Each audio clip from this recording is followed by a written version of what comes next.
first coach to be fired. And looking at the odds yesterday, Bears head coach Matt Nagy was the favorite.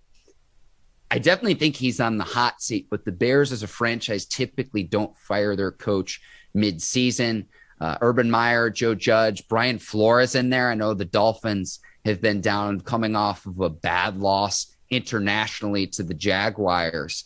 Again, I look at Nagy and Meyer at the top of this list, Ike, and it's like, okay, if they're able to retain their job throughout the course of this season, where are you at the end of the year? And if you're on the outside looking into the playoffs and from the Jag standpoint, if you don't feel that you're any better than you were a year ago when you got the number 1 overall pick, I think those two guys, it's really a matter of when and not if, just based on where those teams are at right now. But what say you? Who stands out on this list to you?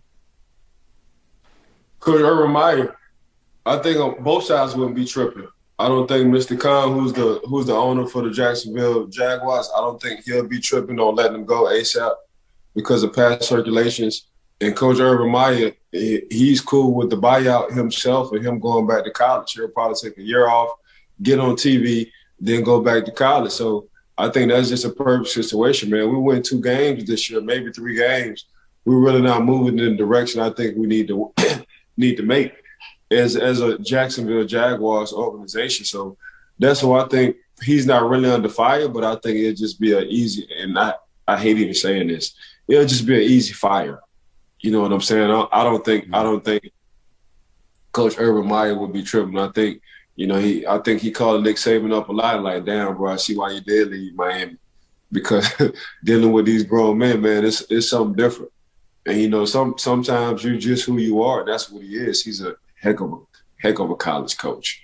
That's what he do. He win national championships, and he can recruit well, and he get guys ready for the NFL. That's Urban Meyer.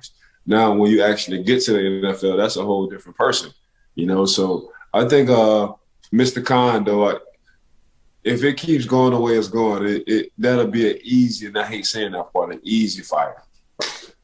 I'm with you there just because in the span of a few months, they had the fiasco of hiring the strength trainer who had, questionable past. You had the whole fiasco of bringing in Tim Tebow to play tight end. And just honestly, it's a joke. Like, I'm just going to say, this is no knock on Tim Tebow. It's Correct. Just a joke. Right. Then you have the whole fiasco of him not flying back with the team and the whole incident that happens at his bar in Columbus, Ohio as well. And all of that happening over a short span. And it's not so much that it's any one individual, one of those things, but it's the Jaguars' record and their lack of success this season, where you're doing all of that and then it's compounded by all of those incidents. And so I'm with you with Urban Meyer. Again, I think Matt Nagy's on the hot seat too. We saw several weeks ago a Justin Fields debut where he gets sacked 9 times in his debut against the Browns. Myles Garrett had 4.5 sacks in one game. And I say, okay, is that coaching? Are you putting your player in a situation to succeed when you're lining up a 39-year-old Jason Peters at left tackle, a future Hall of Fame player, but a guy who was sitting on his couch in August, you bring him in because your rookie Tevin Jenkins gets hurt. And so, okay, you're putting a 39-year-old player up against one of the premier defensive players in a one-on-one scenario. Is that personnel? Is it coaching? Is it a little bit of both? And so you see why those two guys are at the top of this list because, in the NFL, you always tell me, like, it's a young man's league. It's what have you done for me lately? And with those two coaches, again, it's maybe not mid-season, but where are you at the end of the year? And if you are where you are right now, I would not be surprised if both Chicago and Jacksonville have vacancies this offseason. Yeah, I think with Coach Nagy, though, just the circulation, man, it's just the selfish part. In the selfish part, man, when we win, it's all me. When we lose, it's somebody else. And guys don't like or respect that part. Once you get to that point, don't nobody trust the words you say. You know what I'm saying? So, he wound up calling a few games and they wound up losing because he was the OC. Passed it down to the young OC. They wound up winning a few. Bill Lazor, yep. Since he the head coach, he made that decision, man, that's all me. Man, go ahead on give Coach Laser his props. Say the man called a heck of a game. He's glad he did pass it down to him. It took the load off of him. He's able to watch offense, defense, and special teams. But he didn't say that. So that's a bunch of BS. So just looking at that from a coach's standpoint and looking at that from a player standpoint, like, oh, you just think this is just all you. You know what I'm saying? So I have no respect for that. So I can see why he can lose or on his way or possibly lost his locker off of that incident, especially if Coach Laser is a player's coach. You know what I'm saying? So it's a difference. The story is telling itself. You the OC, we lost.